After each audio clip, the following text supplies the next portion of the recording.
today. It feels like it's been 3 or 4 days since we've been on the podcast from the Illegal Shift Studio. It's one more and I'm out of here.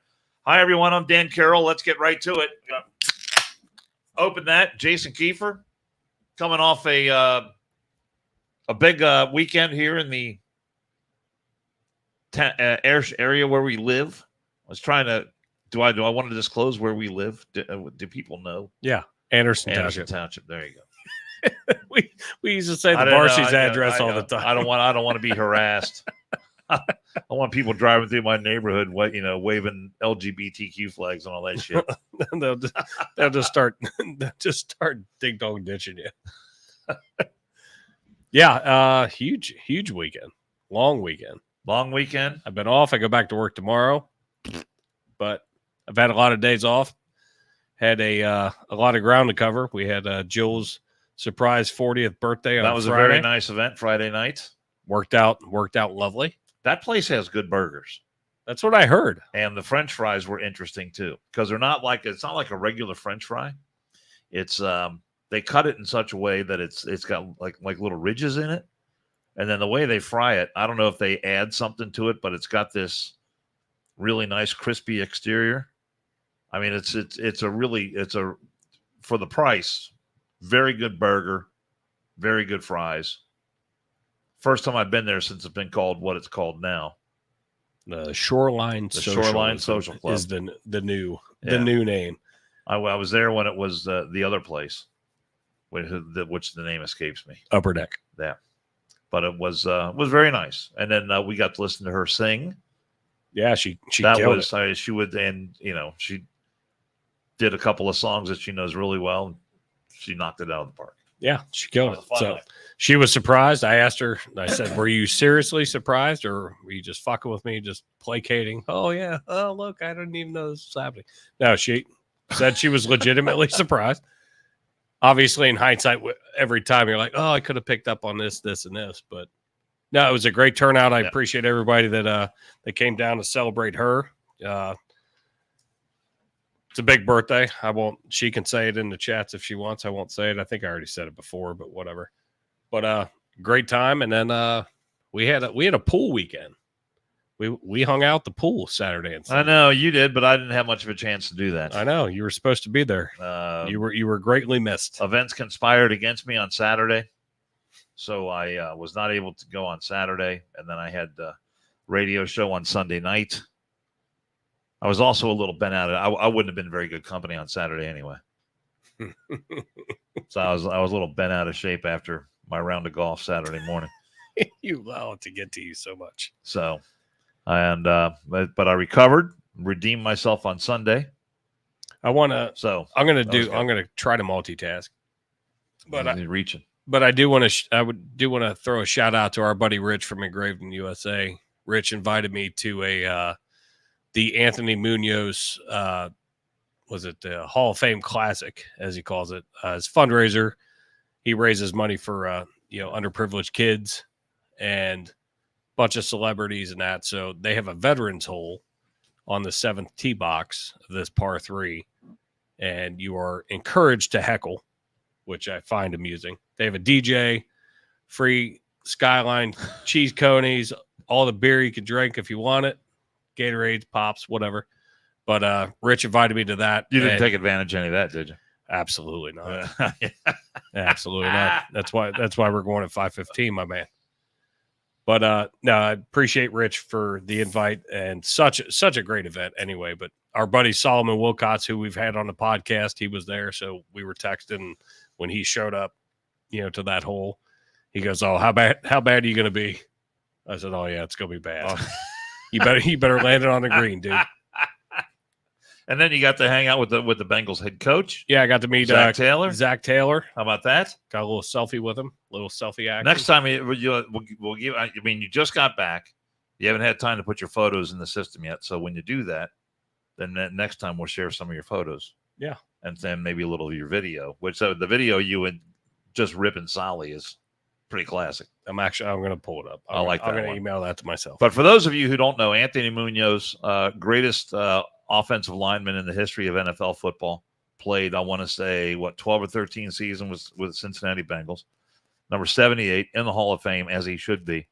The guy decided that, he came from Southern California, but decided he wanted to make the Cincinnati area home, has been here. And ever since he has been here, the guy has just been beyond a model citizen, helps out, contributes, and lends his name and his efforts to all kinds of great causes around the tri-state area. And then years ago, he created what's called the Anthony Munoz Foundation. And he decided that he's involved in so many different projects. He decided to put them all under one umbrella, which is the Anthony Munoz Foundation. And I remember I got to talk to him at the time, and I said, you got so much stuff going on. How do you find time for it all? And he said, it's my life. He says, this is what I want to do with my life, and this is what he does. And I mean, he's just an unbelievably great guy. And in this town, especially this time of year, you can find golf outings. There's so many golf outings in the Cincinnati area. You can find one almost every single day in the summertime. And there is none bigger than the Anthony Munoz golf outing. There's two huge golf outings every year. One is the Anthony Munoz one, and the other one is the Marty Brennaman one. Yep. And I mean, really, when it comes to celebrities, big time names, just the greatest swag, the greatest time ever is Anthony Munoz and Marty Brennaman. And so you being at that event today is a really big deal. Oh, it was so much fun. And being able to sit with a lot of the veterans. There were a couple of World War II veterans, and then just meeting some of the younger veterans and just sitting there, just shooting the shit in between foursomes. Just really, really cool to hear their stories, what they encountered. But the fact that Rich invited me, I truly, truly honored, and I appreciate it. And it was such a good time. That's very cool. It's all for a good cause, too. TPC Rivers Bend, great golf course. All right, I got to figure out where I'm going to put this. Just stand by. Standing by. You can keep talking though. Well, I mean, what do I want to talk about? Just grab one. We've got. Well, some of the ground we want to cover today. We got a major fuck around and find out. major, and that's something that I don't even think that you even mentioned yet. We got a lot of video that I think is really going to appeal to our buddy Cincy 513. Oh boy, yeah. We got a little video from the Trump rally yesterday. Got a little video of Mark Robinson. Oh crap! I gotta convert that. One new cut, one classic cut from him. I might have played the Mark Robinson cut on this podcast. I don't know, a year and a half ago. I might have. I know I've used it on the radio a couple of times, but it's as I always like to say, the classics never go out of style, which is not an original phrase from me. It comes from a Levi's commercial from years and years and years ago. The classics never go out of style, but I love that phrase, and I've stolen it for my own use. You want to start with that Mark Robinson one? You want to start with the new one, the most recent one, the one you sent me, or the one that I have? The one that you have. That is the most recent one. The most recent one, yes. Yeah. This was Mark Robinson at an event, and I got to look this up. Dan Bongino. We're using Dan Bongino's. This is one of the best minute and a halves you're ever going to hear on this show. You guys know Mark Robinson. He's one of my favorites. He is running for governor in North Carolina. He's the lieutenant governor now. This guy is an absolute flamethrower. He's been on my radio show many times.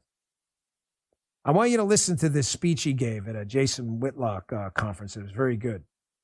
You can listen to the whole thing, but this is about a minute and a half, and it's about just this. And we got all the wrong damn people in politics, man. This is some powerful stuff. Turn it up.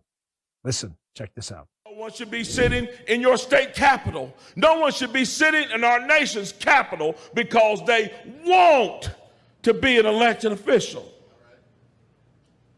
That's the problem right now. People want to be an elected official. They want to pop their collar. They want people to open the door for them. They want the doors. They want to be driven around in a limousine. They want everybody to know their names. And they want to get rich. And they want to get reelected. and they want all the power they can get. You see, an elected official to me should be like, let's pick somebody throughout history that they should be like. Let's pick out a young man on June the 6th, 1944, in a Higgins boat. How many of y'all know what a Higgins boat is? One of them landing craft headed toward Normandy Beach, the Normandy Beach head.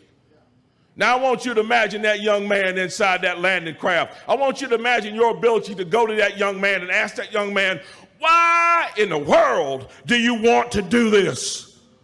And imagine what that young man would say to you. He would say, I don't want to do this. But you see, back home, the Japanese bombed Pearl Harbor. And Hitler is murdering his way across Europe. I'm not here because I want to be. I'm here because I have to be. It is my duty as an American, as a man, as a Christian to be here to serve, even if it means laying down my life. That needs to be the attitude of our elected officials in this nation. So that's Mark Robinson. I mean, this is a guy who is who's not afraid to stand up to talk about what he believes in. He is currently the lieutenant governor in North Carolina. He's running for governor.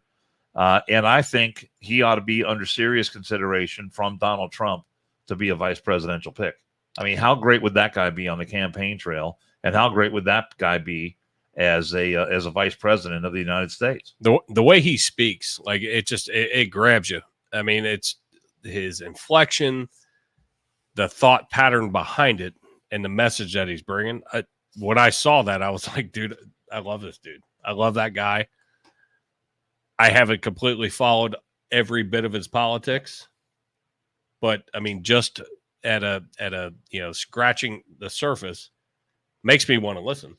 Well, he made a name for himself. Remember the guy we had on in one of our very early podcasts, and you found him. He went in front of his city council.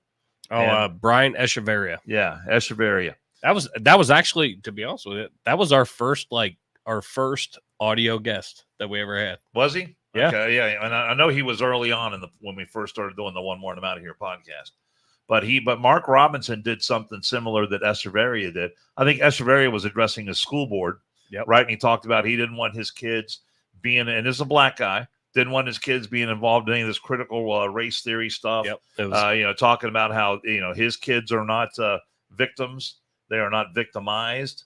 They can stand on their own 2 feet. His stance was, I will teach my kids what they need to know socially at home. You teach them what they need to know educationally. And the guy was fantastic. And he's running again. He lost that first time. He's running again, and I want to get him on again. Yeah, but Mark Robinson did a similar thing years ago when he went in front of his city council, and I forget what the issue was he was addressing. But that's really, his video went viral then, and that's when he made a name for himself. And it wasn't long after that this video has been around for, I want to say 3 or 4 years now, or maybe not quite that long. But the message he gives here is something that jumped out at me a few years ago when I first saw it, and I've been following Mark Robinson ever since I saw this video that we're about to play. And of all time. Enjoy this. Here's something else I'm not supposed to say. Ain't but two genders.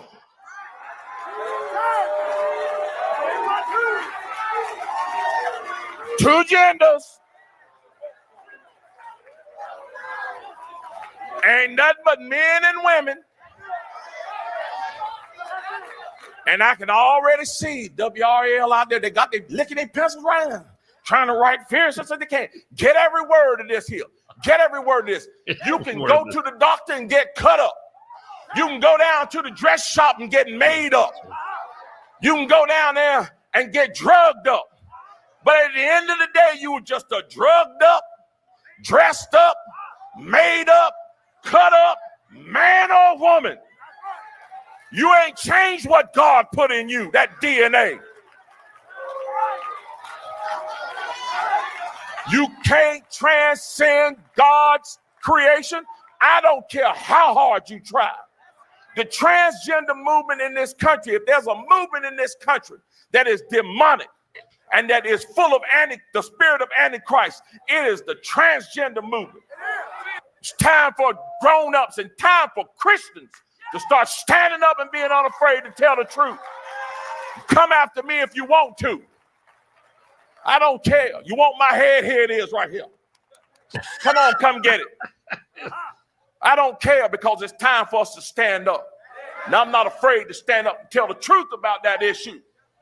They're dragging our kids down into the pit of hell, trying to teach them that mess in our schools. Mess. Tell you like this, that ain't got no place at no school.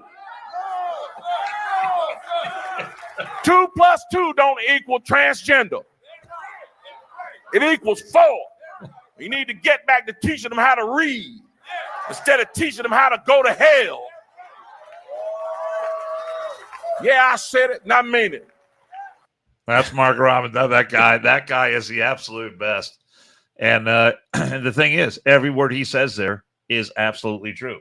I agree. You can go down to the corner, you can get drugged up. You can go down to the doctor and get cut up. You can go to the hair salon and get made up.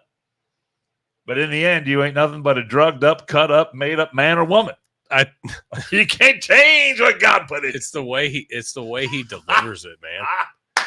Guy is awesome. Like, I want to go to that fucking church. I'm not a religious person. I'd go if he was actually preaching it, like the actual preacher, instead of just being a speaker or whatever. I would totally. I'd be like, oh shit, I'm kind of enthralled.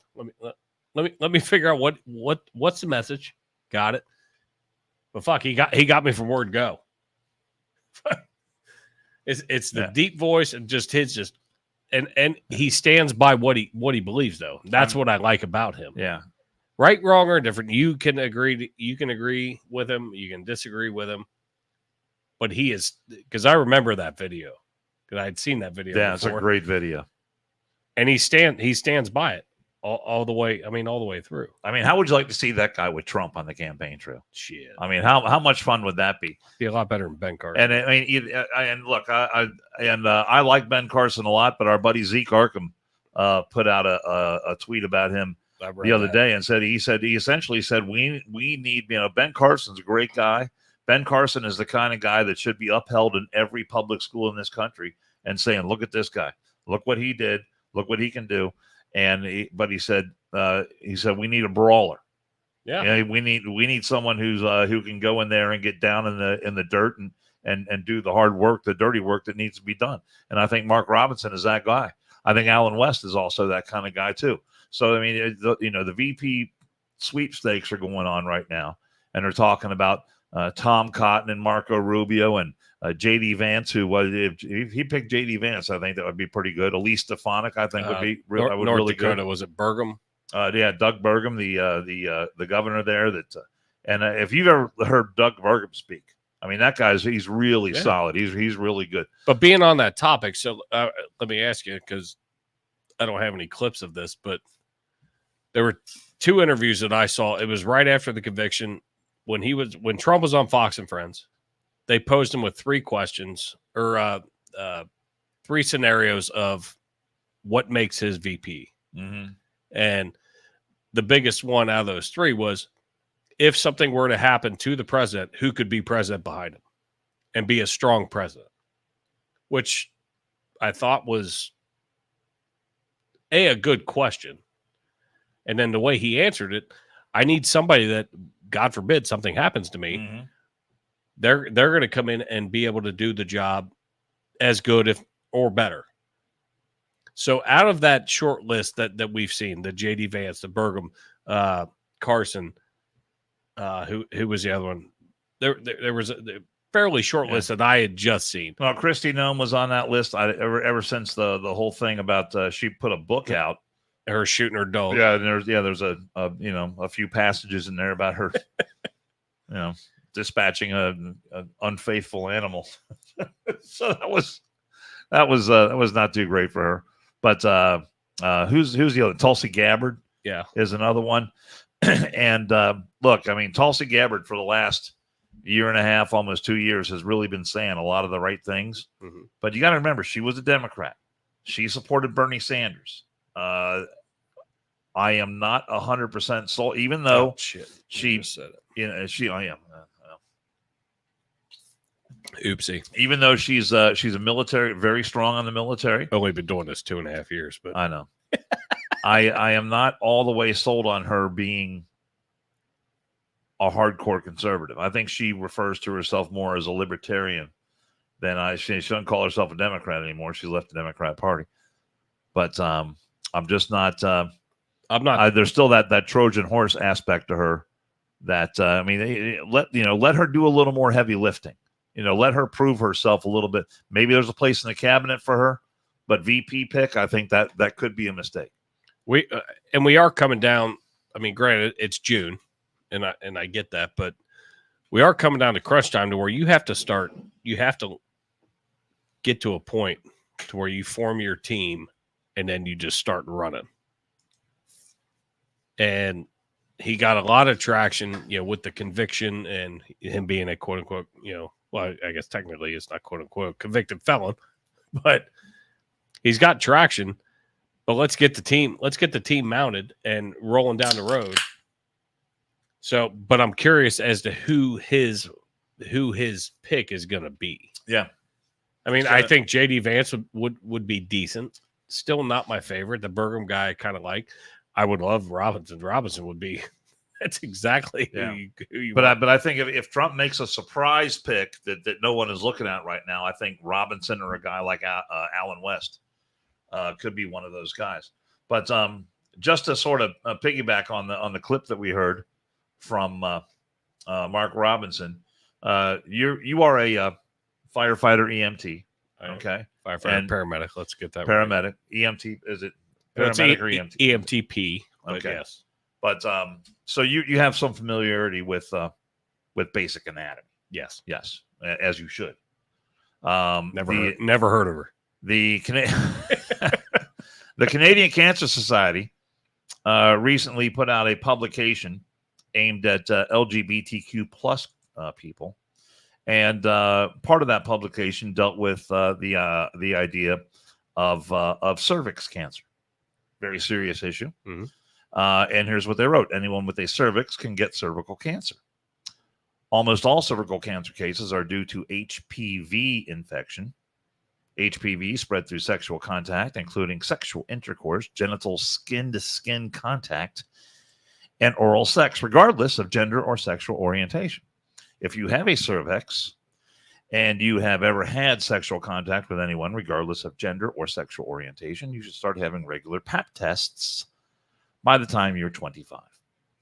So for this, the Cancer Society of Canada, which I don't know anything about, but it seems to me that this is a perfectly sensible statement to put out. Yes, you don't, but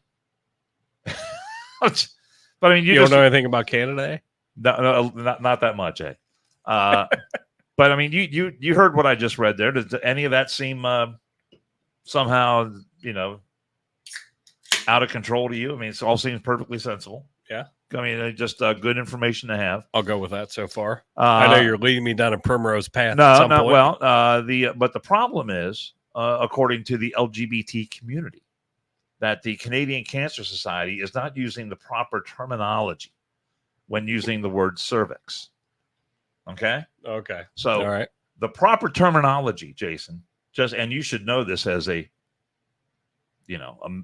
medical professional, which I consider you to be.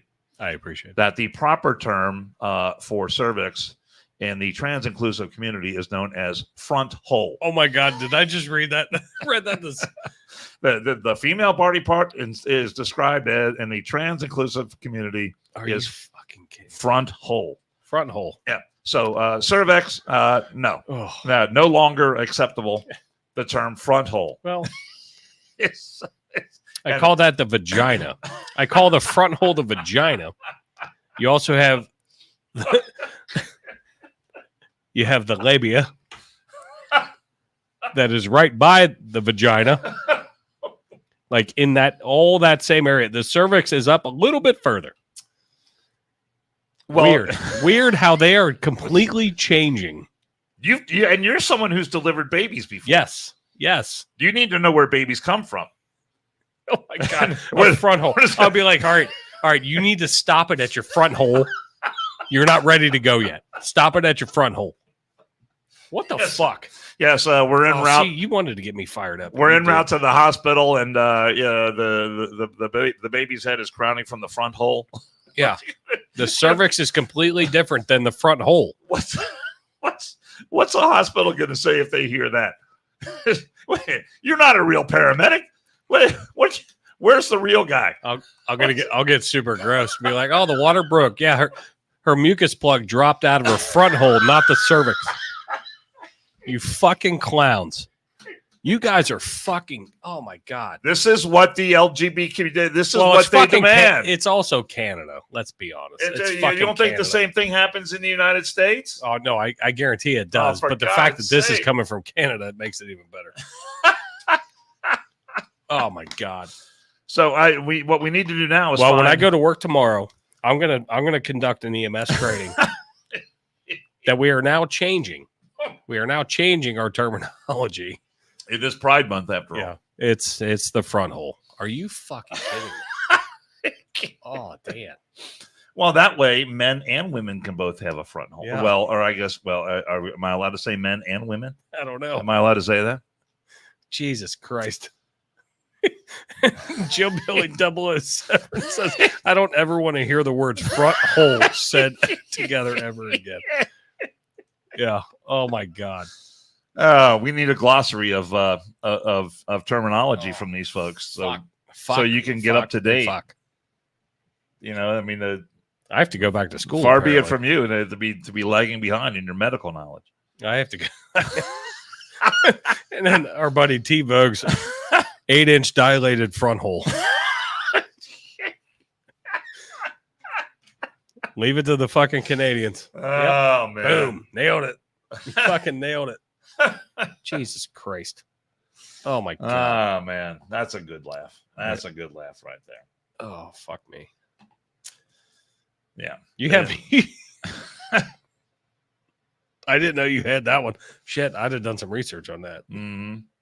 And of course, they're caving on this, the Cancer Society there in Canada. We recognize that many trans men and non-binary people may have mixed feelings about or feel distanced from words like cervix. You may prefer other words such as front hole. We recognize the limitations. It's two different fucking things, though. Anatomy, while also acknowledging the need for simplicity. Anatomically, it's completely different. Another reason we use a word like cervix is to normalize the reality that men can have these body parts too. The disclaimer reads. Men, so now they're saying even if you change the Cancer Society is saying the reality, Jason, that men can have these body parts too.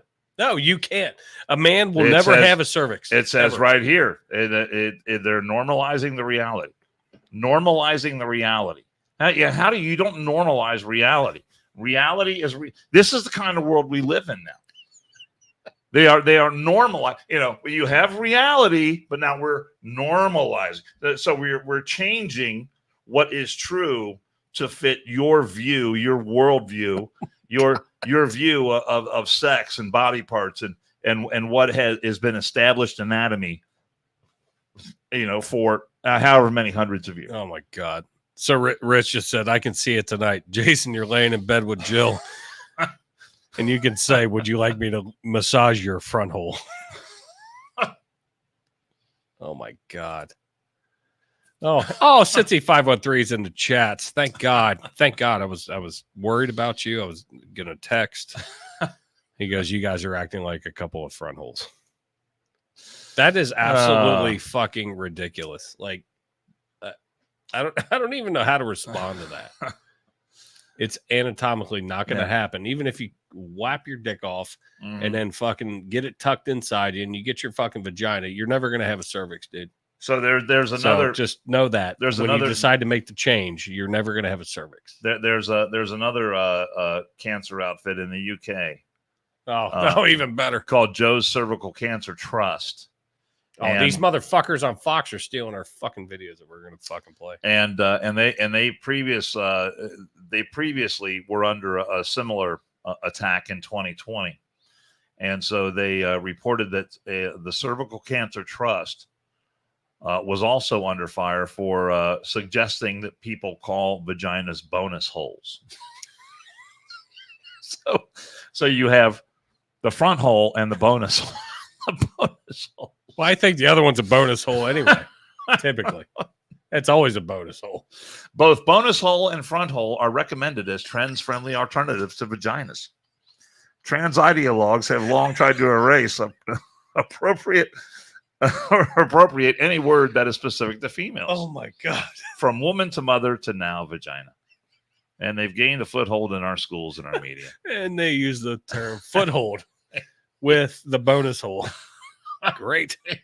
Jesus Christ. So you've got the front hole and the bonus hole.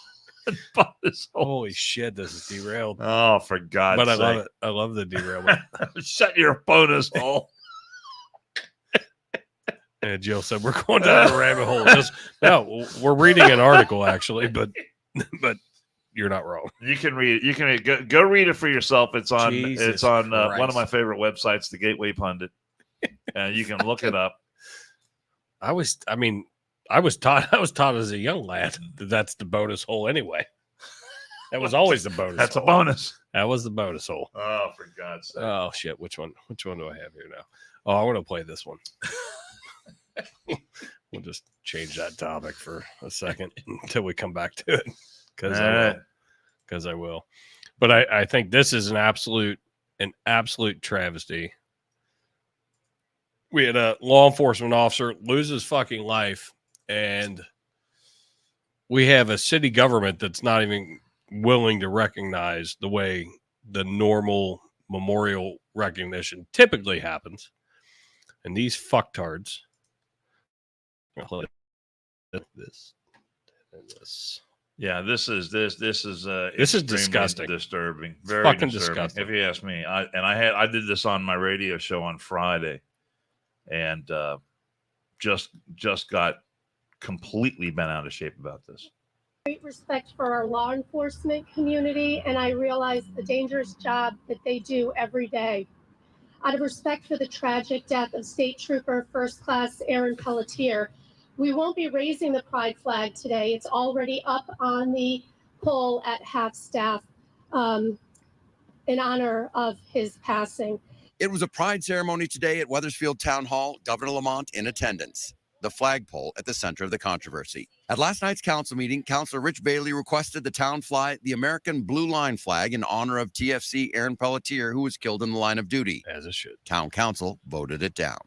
What does the Blue Line flag mean to you? Represent racism and antagonism to many, many people. And even if you don't personally believe that and you fly it at your own house and you think it means something to you that's much more positive, it's just not how many people feel about it. It's not appropriate to raise over our town hall, especially when our flag policy prohibits us from doing anything associated with hate. Oh, Great associated with respect hate. for our law enforcement fuck community, off. and I So realize The thin blue line flag, according to that front hole person, is now associated with hate and racism. And it's funny because having the R in front of her, with her name. I don't care if she's a Republican or Democrat. I don't either. She's a numbnut. No, I don't. That's where I was going. I don't care either. These fucking cops go out there and risk their fucking lives, lose their life in the line of fucking duty, and you can't fly a fucking thin blue line flag at half staff. It happens all over the place.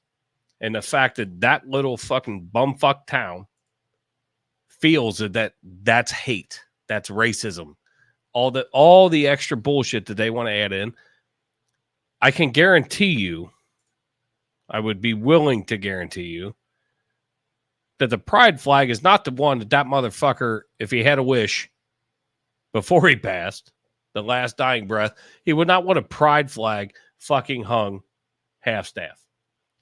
If he did, cool, got it. But that's not the tradition and what we have done.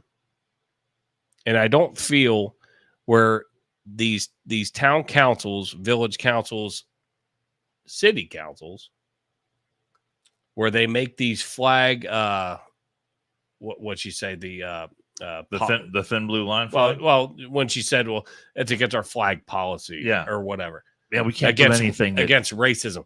That's not fucking racism, you ass hat motherfuckers. It's not. Give that guy his due regard for what he did for the fucking state that he worked in. I don't know if he was from there, from that region. Fucking ridiculous. I mean, it makes me sick. Yeah, Connecticut. The town was Wethersfield, Connecticut, and lowering the gay pride flag to half staff. How about a state trooper killed this? In the line of duty? I'll even meet you halfway, and even more than halfway. Just lower the fucking American flag to half staff. That's the one that should be lowered. Forget the thin blue one. I get that. All right, so that causes problems and issues with people. I don't understand why, but it does. So lower the American flag and keep the fucking pride flag off of it, because it has nothing to do with that. It's Pride Month. I understand that. Take it off. Take it off for a fucking day for a guy that, sacrifices fucking life. Well, the thing is, the thin blue line flag has nothing to do with hate or racism, but people think anything it of does. the sort. No, it has to do with recognizing the men and women who put that uniform on every day and showing solidarity with them as they perform their duties. That's exactly what the thin blue line flag represents. Yeah. Doesn't have anything. It's been co-opted by some extreme, and I will say right-wing groups for nefarious purposes. But the creator of the flag, that the thin blue line and the thin red line flag, created that flag as a way to show the United States and Americans standing with first responders, firefighters, and police. There's a gold line for dispatchers. There's a green for military. It's the same thing, but they're not all. Each flag is different, right? So it's not making it the pride flag and encompassing all of the LGBTQ and the rest of the alphabet. I understand you have your month, and that's great. And if people choose to fly the thin red line, the blue line, the yellow line, or the gold line, green line, don't I get so fucking mad about this because the guy gave his fucking life, and they're sitting there dictating what tradition was. Tradition was always the American flag. Lower the American flag to half staff for wherever you lived, whatever municipality that you covered or protected. This one, when I saw it last night, I was so fucking mad. Because this bitch, it's racism. No, he's a fucking cop. Let's give him his due. He's dead. His family is now and his whole rest of, his whole family and his fucking brothers in arms are now going to be fucking without a dude and without a friend and a confidant. He's gone. Well, and by way of contrast, there's a town in Washington called Newcastle, and the city council there wanted to pass a resolution in favor of flying the gay pride flag over the town or the city hall there in Newcastle, Washington. And the mayor of that town, Robert Clark, stood up against this notion, and he said, the most inclusive flag in the history of this country flies over this town hall every day, and that is the American flag.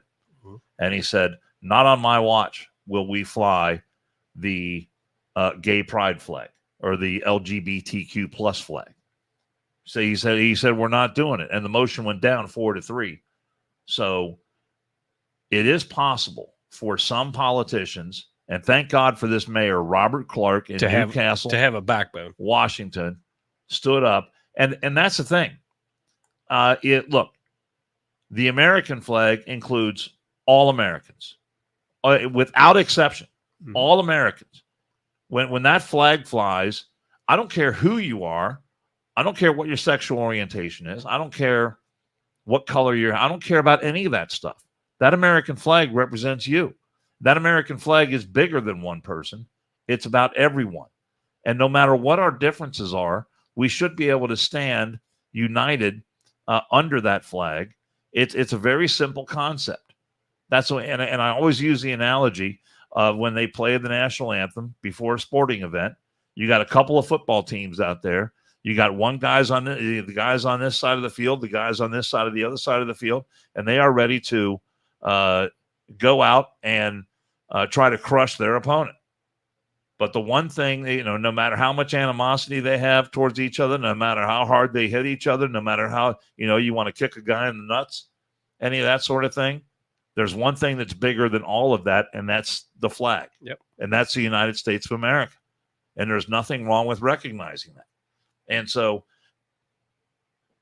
if you play this out, and we don't have time on this podcast to do it, but if you play this out to its logical conclusion, this LGBTQ plus AA, whatever it is, this is one of the most exclusive things that you can possibly be involved in. Because you're saying, well, you have to be this kind of person or that kind of person or that kind of person. And if you're this other kind of person, well, then you're not, no, we really don't need you represented in this group. Their flag is not about inclusivity. It's about exclusivity. The American flag trumps all of that because it includes every single American. Gay, straight, black, white, orange, purple, married, not married. It doesn't matter. Every single American. And we need to get back to that concept. And thank God for this mayor, because when I saw this thing, I love the fact he stood up. The gay pride flag should not be flying over any town council, any city hall, nowhere on government property, anywhere. If you want to hang it at your house, cool. Perfect. Yeah, put it up at your house all day long. Yep. Please do. But it doesn't belong on government property. Yep. I completely agree with that. Oh, shit. Where are we going now? Let's play this one. Yeah. Trump in Las Vegas yesterday? Yeah, the old Trumpster. The old Trumpster. Oh, and Cincy 513, when we get done with this, I'll say something that Cincy 513 might actually like. Uh-oh. I might. Holy shit. Oh, my God. Inquiring minds want to know. Yeah, make that bigger. Last week, Crooked Joe signed an executive order that is pro-invasion, pro-child trafficking, pro-woman trafficking, pro-human trafficking, and pro-drug dealers. It's a pro-drug dealer bill. It's weak. It's ineffective. It's bullshit what he signed. Listen to the crowd.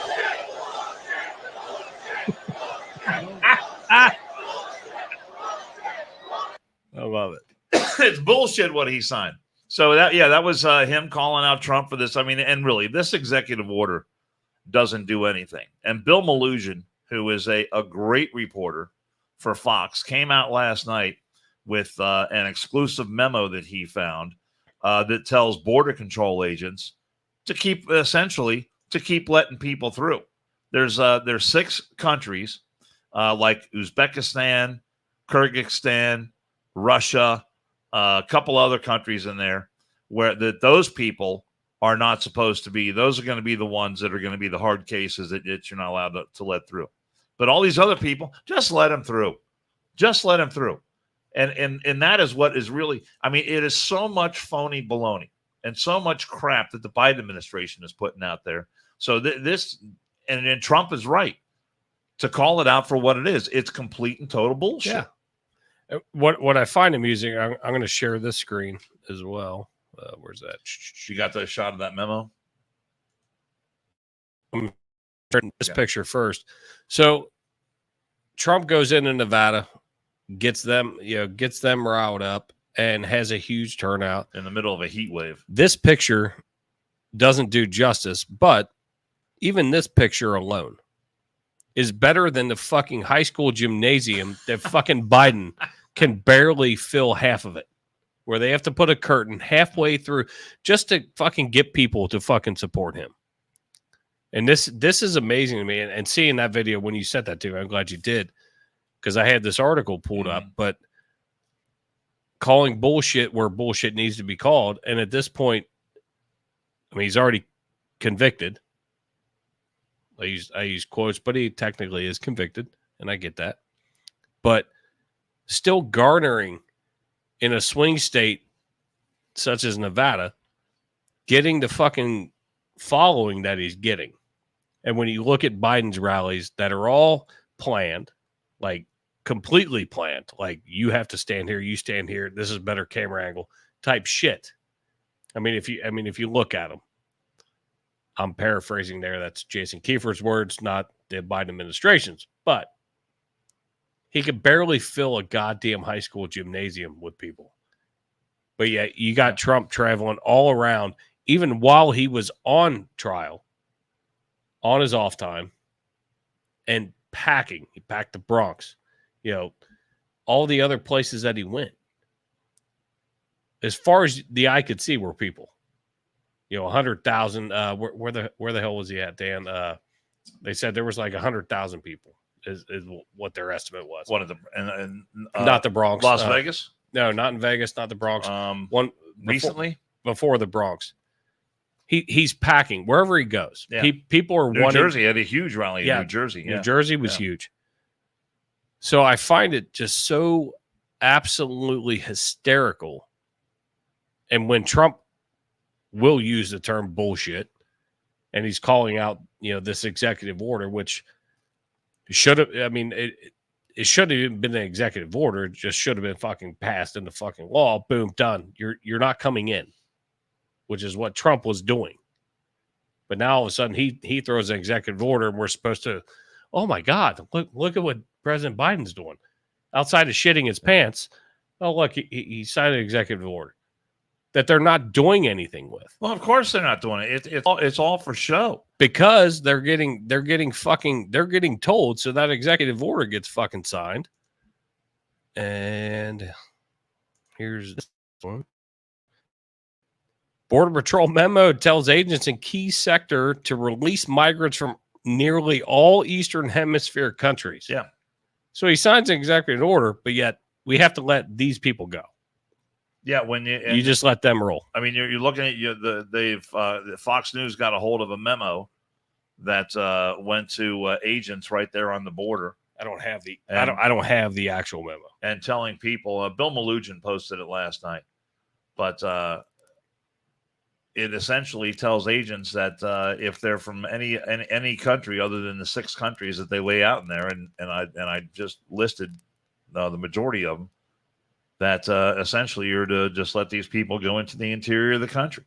And then, they get one of those, they go on OR, which is your own recognizance, or they get a date to appear. Yeah. And then you appear at a later date. So, they're free to go into the country, get drunk, drive on the wrong side of the road, kill people. Yeah, what'd you say? Russia, Georgia, like Uzbekistan, yeah, you got the list there. Tajikistan, Yeah. Moldova, Yeah. Kyrgyzstan. I don't know how to read any of these fucking. I think that's Kyrgyzstan. Is how you say Kyrgyzstan. that, I think. Okay, Yeah. cool. They are mandatory referral. Do you think that they're actually going to fucking show up anywhere? And if they're held, they're only going to be held for a short time, and they're going to be released. It's a catch and release program.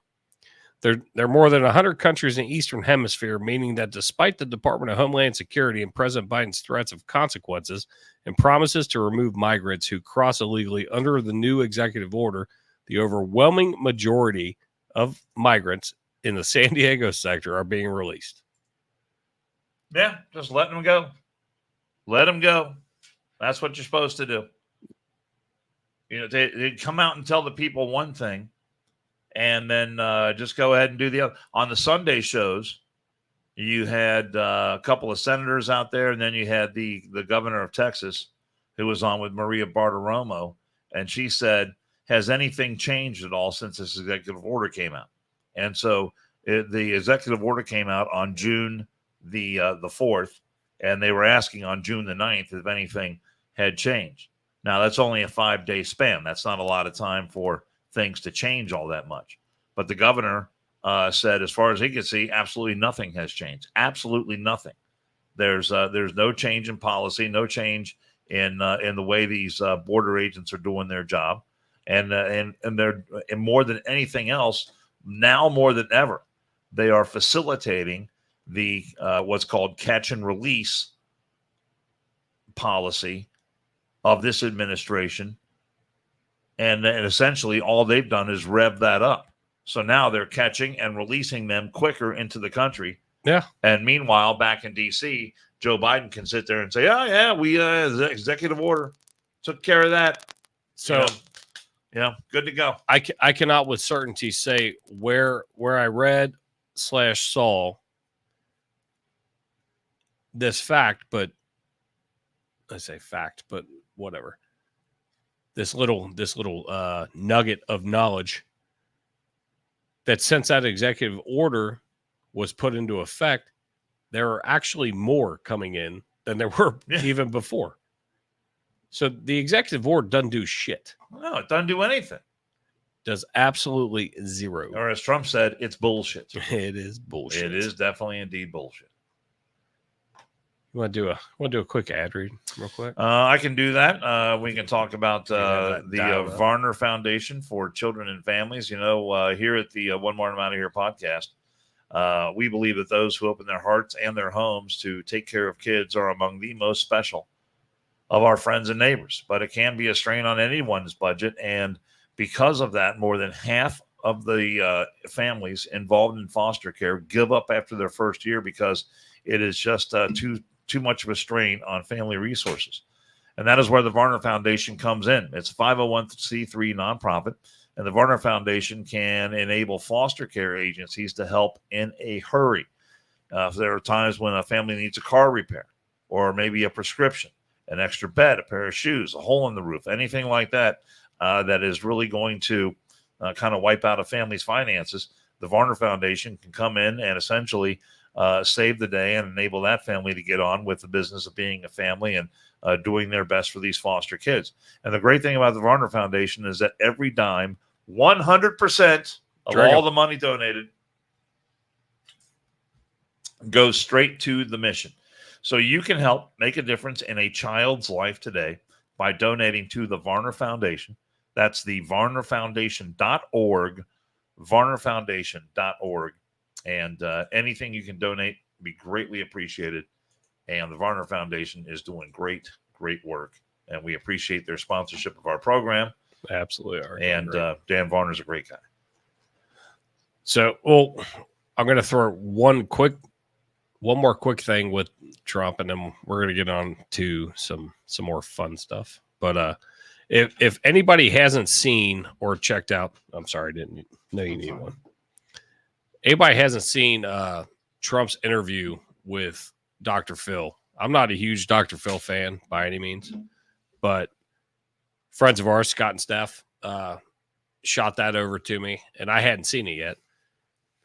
I've literally feel like I've seen the best interviews since he's gotten convicted with Fox and Friends and with Dr. Phil, and then Hannity did a really good one too.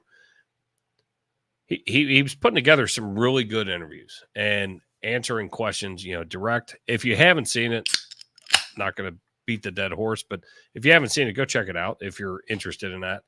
But there were a lot of things that came out that like he couldn't say, but like Dr. Phil was like, I'm not under a gag order and this is how I feel. And Dr. Phil is not a huge Trump fan, for his whole famous career. Very interesting to see just how it kind of went this way and that way. But go check it out. It was interesting to me. But Dr. Phil is a realist, and he can see what is happening with the country right now. He can see what this administration is doing, and he has been on. He's also got a book out, so he's promoting a book right now. So he's done a lot of interviews recently, and he's calling out the Biden administration for the crap and the lies that they are putting out, because the people that he deals with on a regular basis, he sees how their lives are being affected, and he sees the heavy hand of this administration affecting the lives of the American people in such a negative way. And he's calling them out for the lack of leadership. And he's calling them out for their disservice to the American people. And he's really comparing what Trump did in his 4 years in office to what Biden has done so far. And he's saying, this is the guy you got to go with. Yeah. So I found our new team building exercise. Oh, here we go. I found our new team building exercise, and I think it's going to be great. I'm really bummed out we didn't do the thing where we were going to get lost in the wilderness. Oh, yeah, we were going to camp out for 24 hours and see who survived. And dude, I had that in the bag. I know. Well, fucking Rob got sick. And do you think he would have done well on that? No, Rob would not have done well. No, you. I'm saying you. Oh, I think I'd have made it. I'm not sure I would have won, but I think I'd done okay. I'd have beat Rob. I know that. I know that for a fact. Classic. But here's our exercise, Dan. Oh, a little rodeo. Yeah. I mean, we went to a Roller Girls. That was fun. We had a great time there. Can't we bull out there enjoying himself in the rain? Who doesn't like a rodeo? Got the horses out there and got the rodeo clowns. This guy's getting he's getting a good bit of exercise right now. That's a big boy too, isn't it? Yeah, it looks big. Got the horns on there. You'll see how big it gets here in a second. Playing, next to you and defend her still. And it said, "Right, I'm coming. I'm coming right next to you." Look at the leaping ability on that animal. Oh my God! So who wins? He cleared that gate in a single bound. That's like a 7-foot high gate. Who wins? Oh my God! Who wins out of the podcast, people? Who wins when he jumps over? What? And are you pushing me toward the bull? You throwing yourself in front of the bull? You pushing Rob? I mean, what's happening? I actually saw an extended version of that video this morning, and they had a video. The video carried on when the bull got out like into the parking lot area, and I'd be pissed. He actually attacked a woman and knocked a woman down and hit her with his head a couple of times. And there were men out there now. You know, these are men at a rodeo who you would think are like really, you know, cowboy kind of men. They didn't go at. They ran from the bull too. I'd run like a bitch. I'd be a straight bitch. No, if I'm a man, I'm going to grab that bull by the horns and take it. Are you? Yes, Are you? That's what I'm going to do. I'm going to say, Jill, Pirates Code. Every man for himself. And that's an inside joke that we have, but all right, Pirates Code. I'd be like, oh, you better lace them fucking shoes up because that bull's coming right now, and I'm fucking out.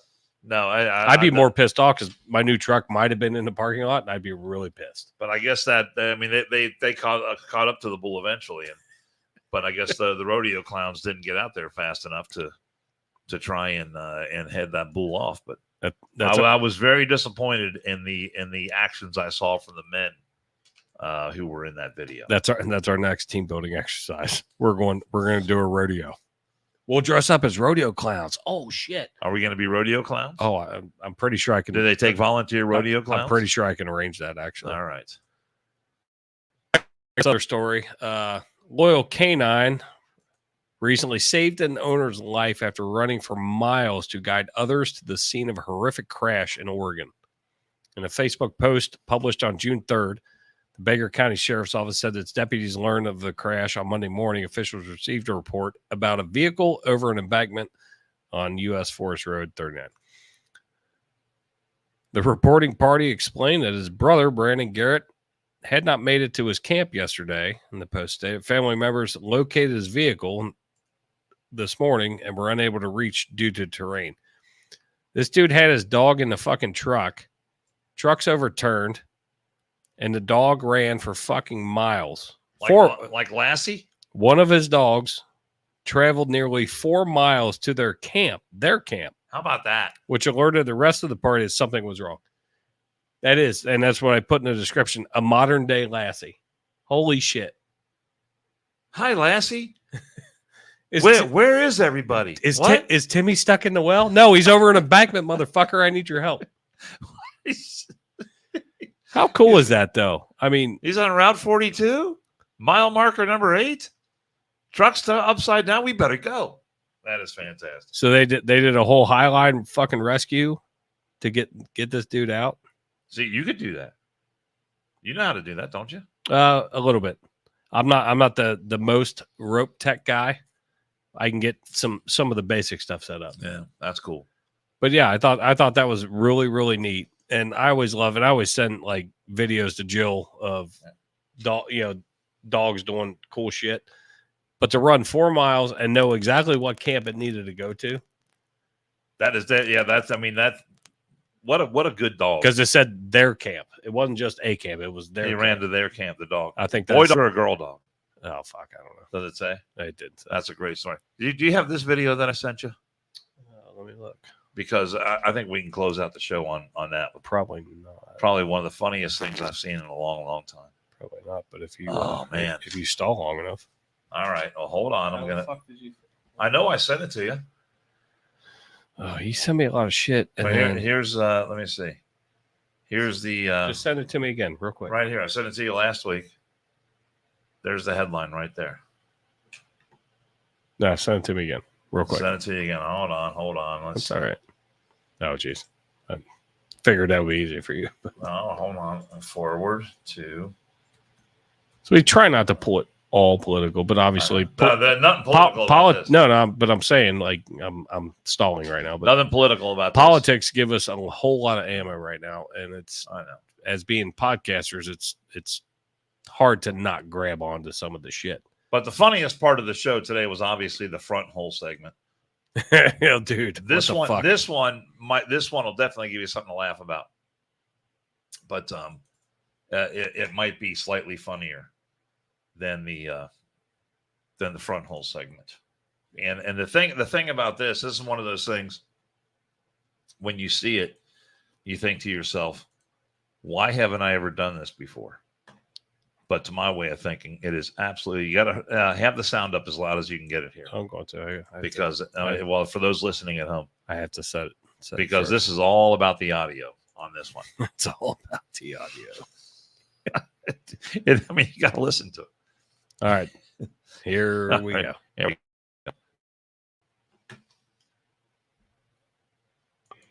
Yeah, how can I help you? Hello? Yeah, how can I help you? Is it Chinese restaurant? Yeah, how can I help you? Yeah. What? Yeah. What can I order? How can I help you? What the mean? This Chinese restaurant, how can I help you, baby? You want to order or no? What you mean? What's up? This Chinese restaurant, I don't call you. You call me. No, I don't call you. No, I don't call you.